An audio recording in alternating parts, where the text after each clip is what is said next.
Hello, my name is Derek Atkins, and this video lecture is on War and Peace, focusing on pastoral care. This is an optional video lecture for the course on Church History and Ethics in Asia at the East Asia School of Theology. In recent years, there has been a dramatic escalation in tensions throughout the region of East Asia. Many military and international relations experts are saying that there is a high risk of a major war breaking out somewhere in East Asia or the surrounding areas within the next 5 years. And this is as of 2022. If a major war should break out in this region, this will most likely affect most, if not all, of us. It will also very likely affect many of the people whom you will minister to. My purpose in giving this lecture is to give you some tools to help you to better minister to those who have been affected by war. These tools are useful to help anybody who has been affected by war anywhere in the world, and not just in East Asia. My goal in this lesson is to help you to better understand the different issues that soldiers and others who have experienced war must deal with. I also want to help you to begin to develop a strategy for how you can provide pastoral care to those who have been affected by war. While this course is primarily an ethics course, my concern about the possibility of war in this region is so great that I have a desire to prepare this lesson to talk about pastoral care for those who have been affected by war. Now, I confess that I have no experience with war, and that is something I am thankful for. I also have no experience with the military beyond my years in the Junior Reserve Officers Training Corps of the United States Air Force while I was a high school student. However, I have studied war extensively, military history extensively, ever since I was 9 years old. So I do have a lot of academic knowledge about war and military affairs.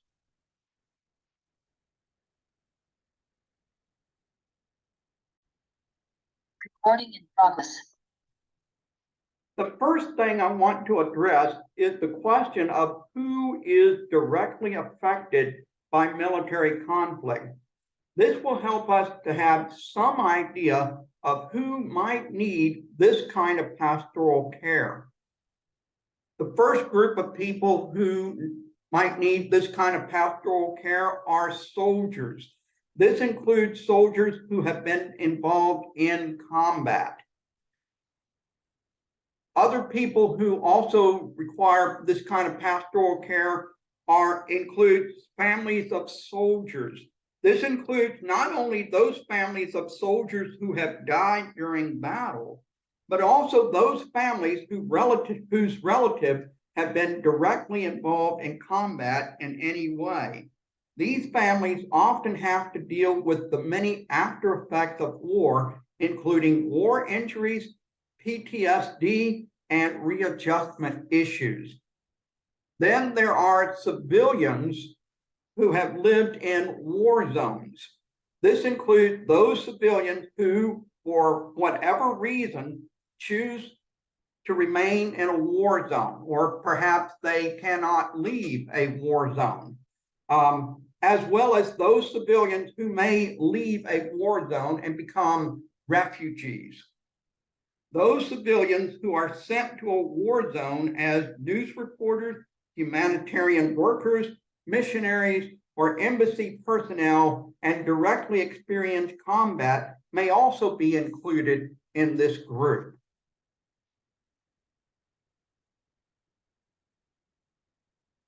Second, there is the question of what constitutes war.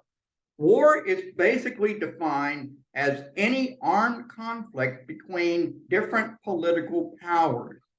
This includes wars between different nations, civil wars, as well as conflicts such as the thankfully failed attempt by ISIS to establish a caliphate in the Middle East during the last decade.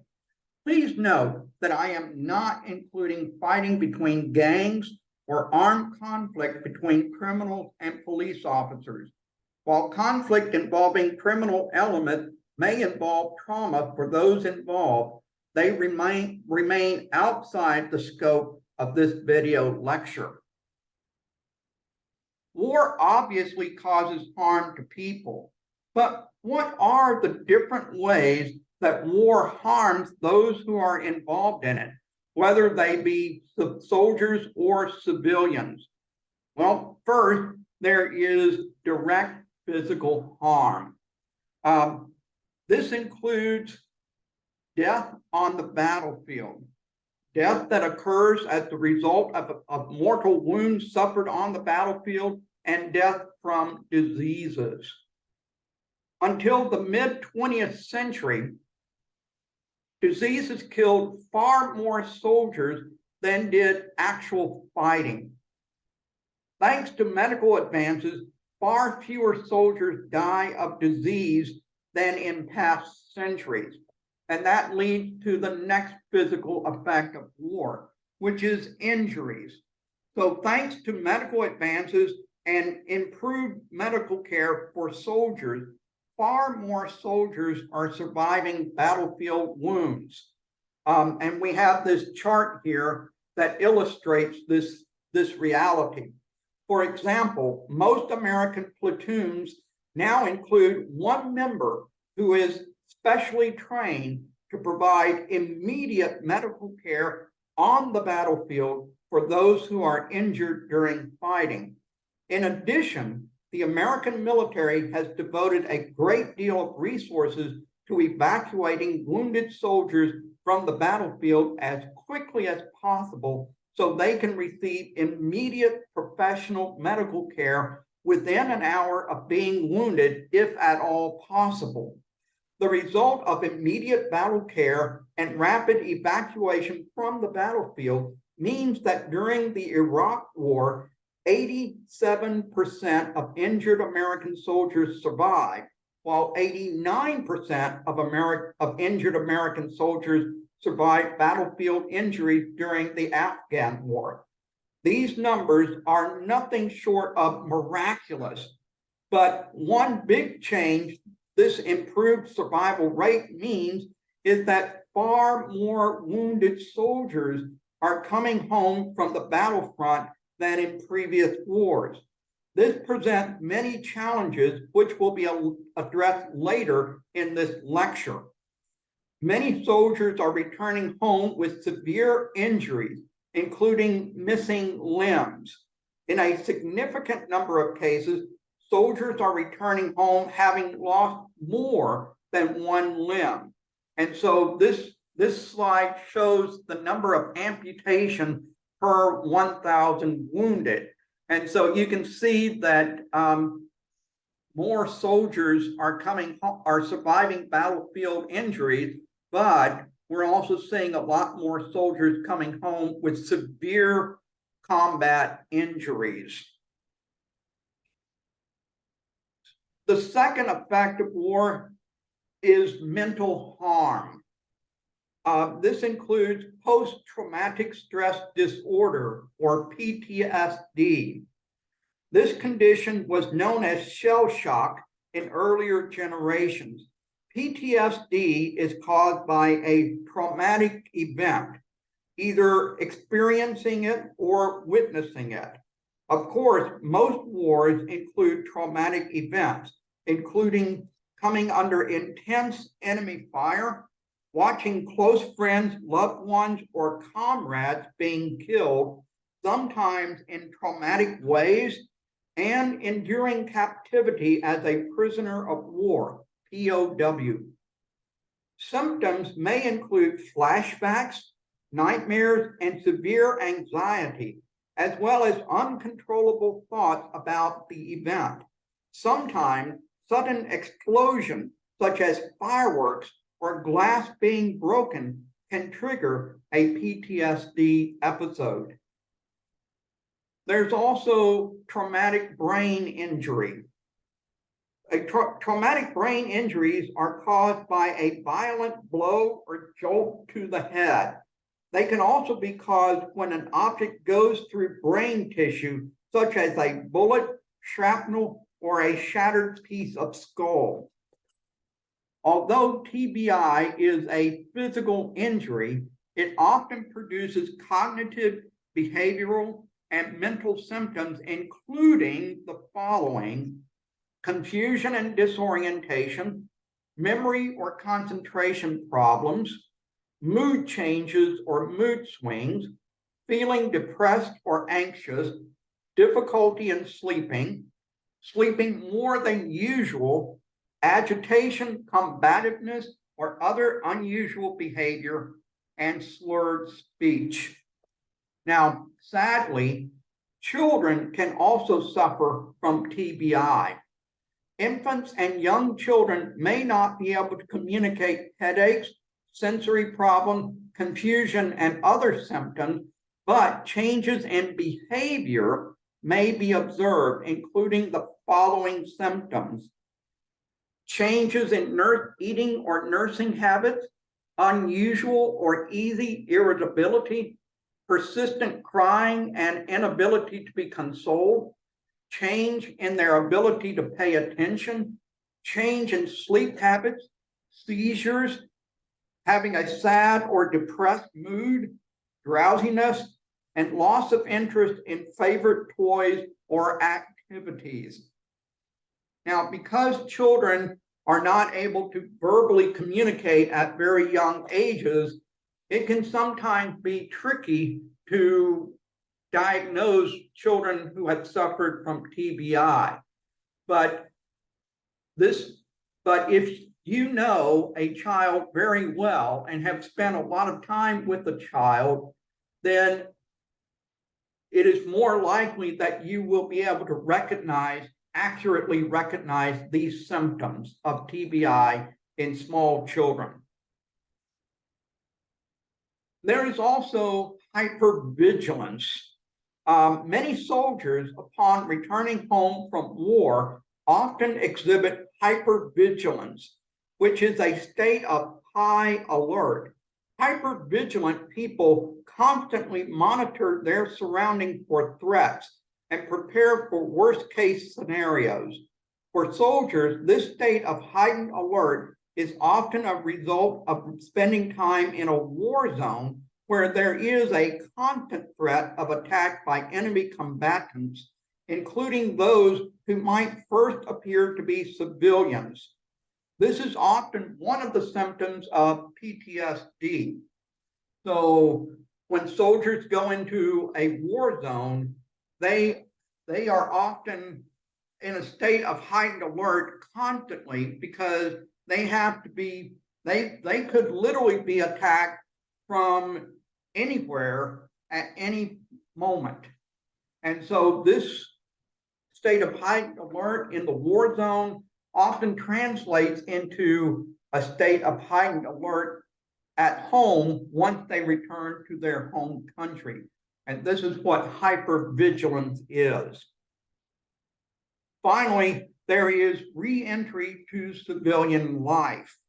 Soldiers who have been discharged or otherwise have left military service often experience difficulty in living as civilians. They are no longer part of the heavily regulated, highly structured environment of military organizations. Many soldiers who have seen combat report that civilian life is boring, since combat often provokes adrenaline surges in soldiers.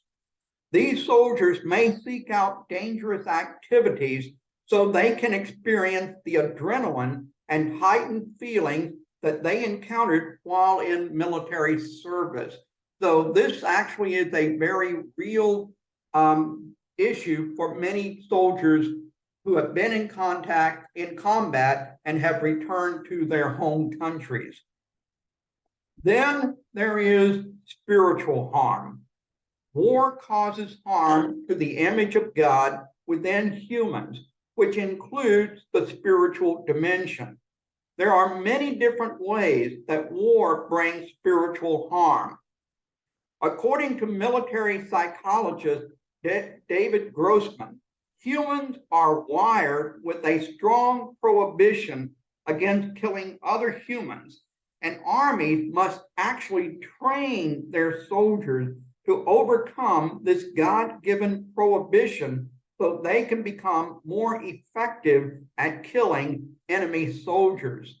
And so here we see a picture of soldiers training in how to use the bayonet to kill enemy soldiers. And this training is needed to help soldiers to overcome this God-given prohibition that is hardwired into each human being against killing other humans. And so this is a spiritual harm that comes as a result of war. Soldiers also experience guilt from killing other humans.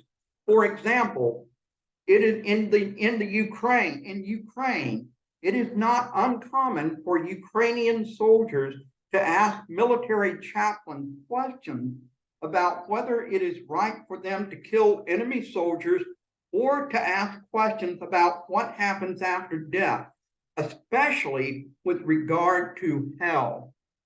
These questions about hell may reflect concern and guilt on the part of soldiers who have already killed enemy soldiers. So there is moral guilt that is often involved in war, and this is another spiritual harm that is brought about by war. Oftentimes, hatred is used as a motivation for killing enemy soldiers. Soldiers are often conditioned by propaganda and other means to view the enemy as being less than human.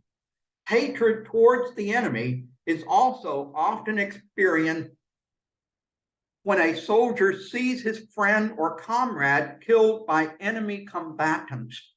Grief can easily turn into hate. And so this is yet another spiritual harm that is caused by war. Now, let's look at the effects of war on families. Here, my focus is specifically on the question of how war affects families of soldiers who are sent to war. While soldiers in most armies today enter military service with a willingness to make personal sacrifices, their families often experience involuntary sacrifices because of their loved ones' military service. Even during peacetime, military service can mean long periods of separation while the service member is deployed outside his home country, with the different complications that can occur during deployment, including family medical emergencies, marital problems made worse by separation, etc. Separations during wartime carries the added stress of worry for the service member's safety, especially if he is directly deployed in a war zone.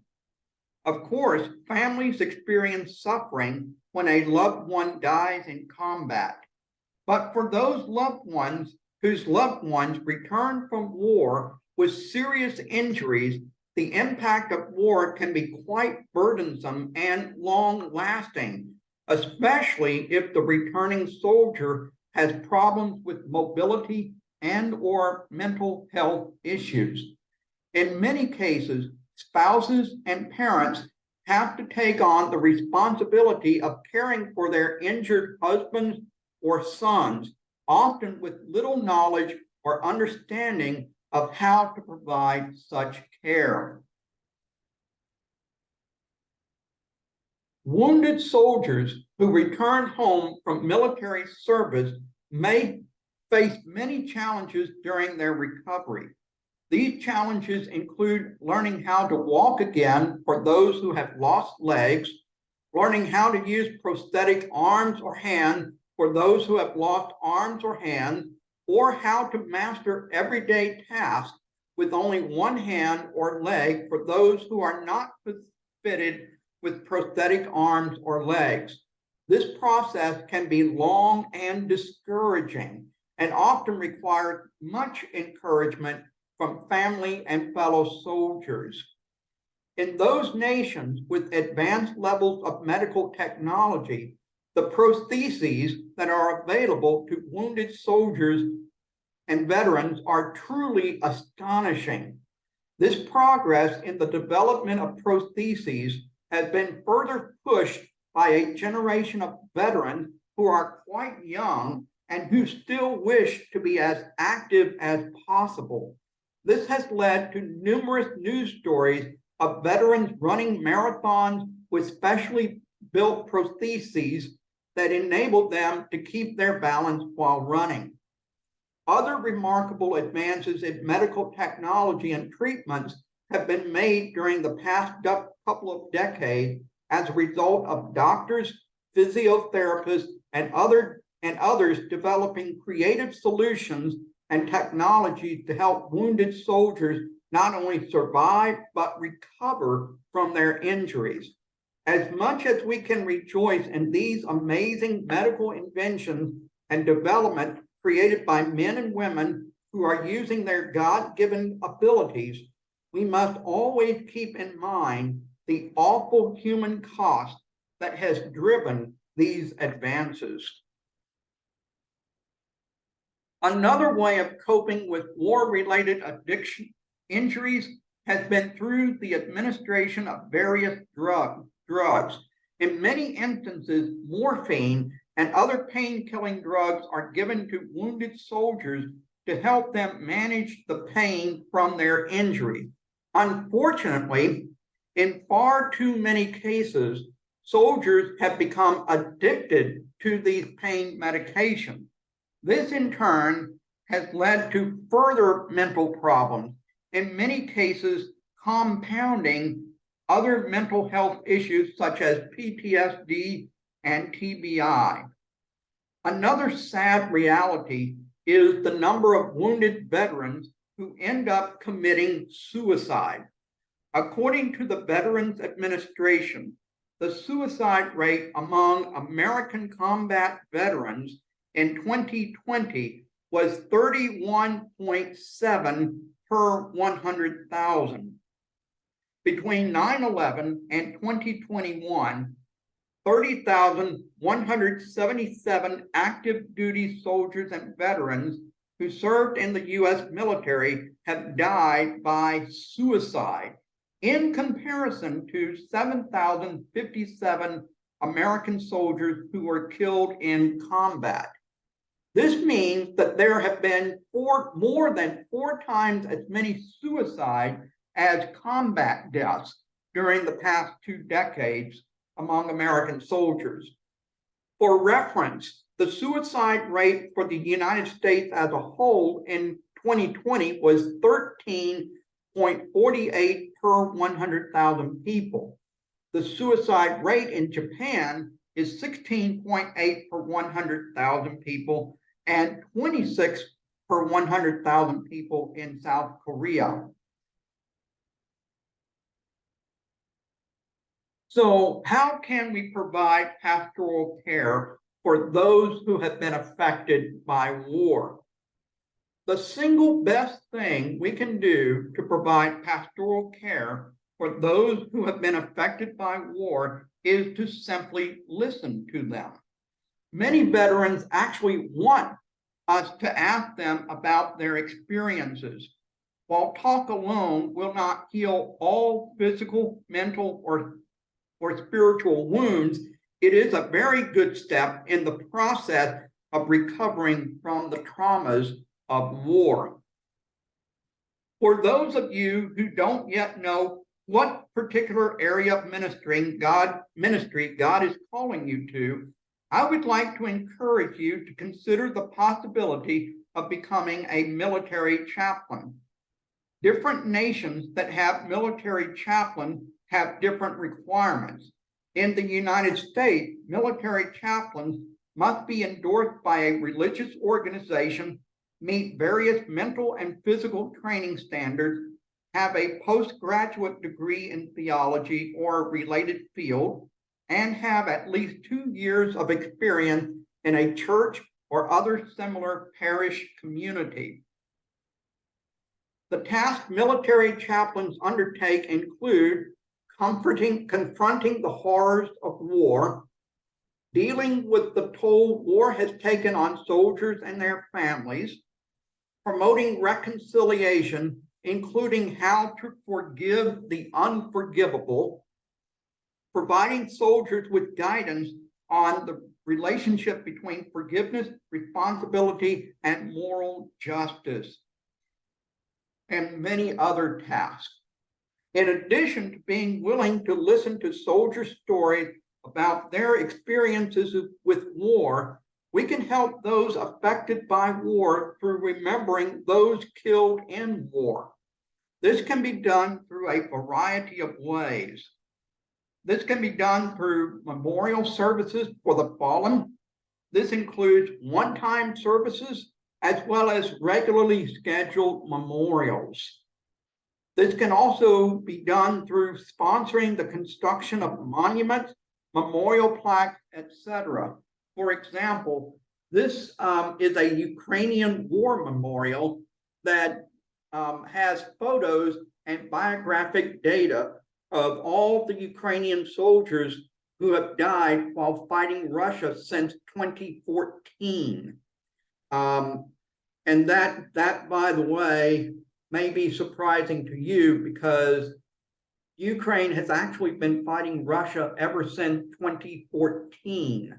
It just, in 2021, there was a dramatic escalation of the war as Russia tried to invade the rest of Ukraine. Okay, so this is the challenge for today and tomorrow. This lecture has only scratched the surface of this topic. There is far more that can be said about this important issue, but hopefully this lesson gives you some good basic ideas to help you if you should ever encounter the need to provide counseling for those who have been affected by war.